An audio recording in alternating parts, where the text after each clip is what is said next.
ओम शांति।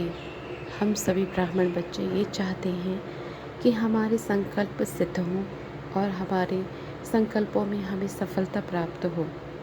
लेकिन इसके लिए बेहद ज़रूरी ये है कि हमारे मन का मौन कितना है, और अगर हम मन से कोई बात करते हैं तो वो कितनी शुद्ध है और कितनी शुभ है, कितनी सभी आत्माओं के लिए शुभ भावनाओं के लिए क्रिएट होती है और कितना स्वयं के लिए।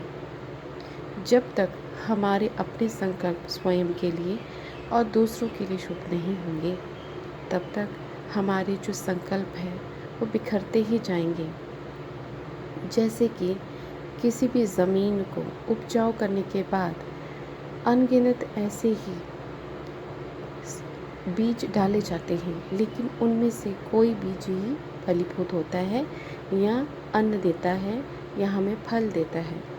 ठीक उसी ही तरह यदि हमारे जो संकल्प बहुत ज़्यादा होंगे और उनमें व्यर्थ और नकारात्मकता की मात्रा ज़्यादा होगी, तो वो अच्छे वाले जो हैं वो फ्रूटफुल नहीं होंगे, वो हमें सफलता प्रदान नहीं करेंगे।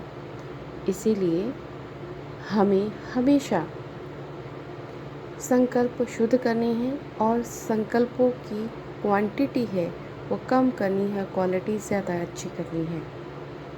जितना हमारे संकल्पों की क्वांटिटी कम और क्वालिटी ज़्यादा होगी, उतना ही हमें सिद्धि स्वरूप आत्मा बनने में या संकल्पों को सिद्ध करने में सफलता प्राप्त होगी और शीघ्र सफलता प्राप्त होगी।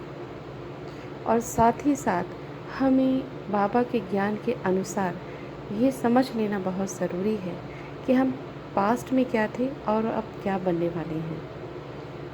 पास्ट में हम शूद्र थे और अब हम ब्राह्मण हैं और हम फरिश्ता सो देवता हैं, बनने वाले हैं।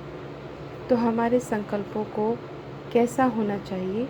हमारे संकल्पों को देवताएं होना चाहिए, फरिश्ते की तरह होना चाहिए, सबके कल्याण के लिए, अपने कल्याण के लिए होना चाहिए।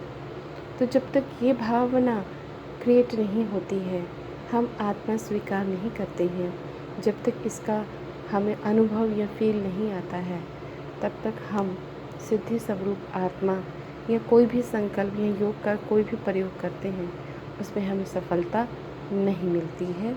ओम शांति।